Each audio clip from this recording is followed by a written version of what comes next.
पानी फिल्टर गरेरै खाएको राम्रो, यो कुरा त हामी सबैलाई थाहै छ। हामी जुन जारबाट पानी किन्छौँ त्यो पानीमा पनि विभिन्न किसिमका नचाहिने पदार्थहरू मिसिया हुन्छ, जस्तै आइरन साइरन बालुवा सालुवा विभिन्न नचाहिने हाम्रो शरीरलाई हानि गर्ने पदार्थहरू मिसिया हुन्छ र पानी फिल्टर गरेर खानुपर्ने हुन्छ।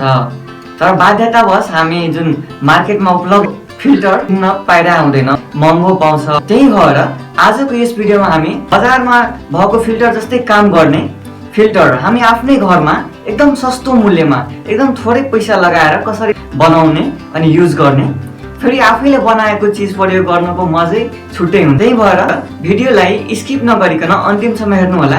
च्यानलमा नयाँ हुनुहुन्छ भने च्यानललाई सब्स्क्राइब गरिहाल्नु होला।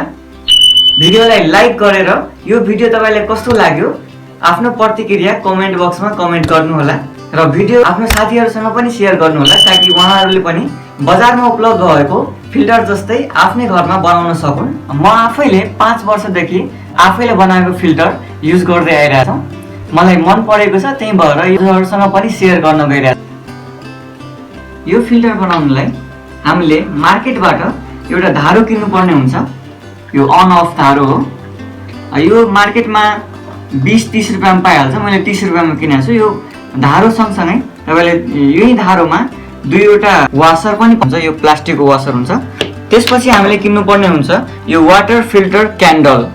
यो वाटर फिल्टर क्यान्डल तपाईँले 100 रुपियाँ जतिमा पाउन सक्नुहुन्छ। यो वाटर फिल्टर क्यान्डल सँगसँगै हामीलाई यो 2वटा प्लास्टिकको वासर र एउटा स्टिलको वासर, एउटा नट पनि हुन्छ। त्यसपछि अब हामीले लिनुपर्ने हुन्छ 2वटा बकेट। हाम्रो घरमा भएको जुनसुकै बकेट पनि लिन सक्नुहुन्छ र यो बकेट सँगसँगै हामीलाई 2टै बकेटको बिर्को पनि चाहिन्छ, यो क्याप पनि चाहिन्छ फिल्टर भएको पानीलाई छोपेर राख्नलाई।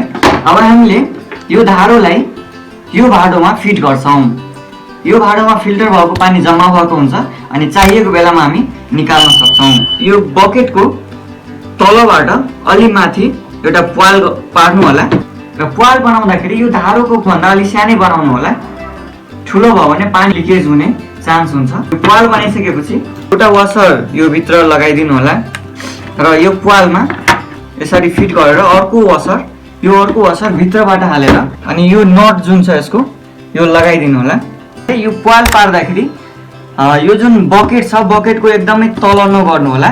इफ तल एकदमै सटाएर तल प्वाल पार्नुभयो भने यो नट टाइट गर्नलाई एकदमै अप्ठ्यारो हुन्छ।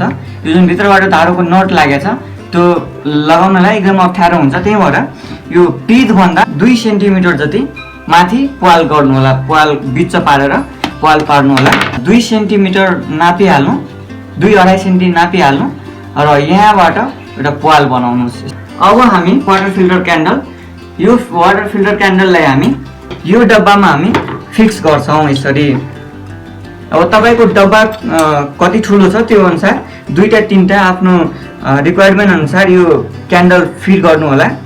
यहाँ हेर्नुहोस्, यो क्यान्डल राख्दाखेरि यो पुरै छेउमा नसटाउनुहोस् र पुरै बिचमा पनि नसटाउनुहोस्, यसरी राख्नुहोस् कि छेउतिर पनि ग्याप होस् र बिचतिर पनि यो दुईटाको बिचमा पनि ग्याप होस् र बिचमा पर्ने गरी प्वाल बनाइहाल्नुहोस्। यसको प्वाल पनि सकेसम्म यो बोल्टको भन्दा अलि सानै बनाउनुहोस्। भन्दा धेरै ठुलो प्वाल बनाउनु भयो भने पानी यतिकै लिकेज भएर फिल्टर गरेको नगरेको कुनै अर्थै हुँदैन।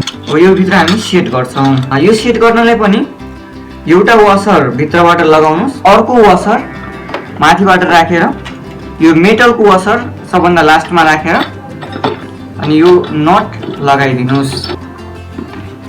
यो हाम्रो वाटर फिल्टर रेडी भइसक्यो। बजारमा जुन हामी वाटर फिल्टर हेर्छौँ त्यसमा के हुन्छ, माथि फिल्टर गर्ने ठाउँ हुन्छ, माथिबाट फिल्टर गर्ने पानी हाल्ने हुन्छ र तल फिल्टर भएको पानीहरू स्टोर हुन्छ। यसलाई पनि हामी सेम बजारमा पर्ने फिल्टर जस्तै बनाउँछौँ।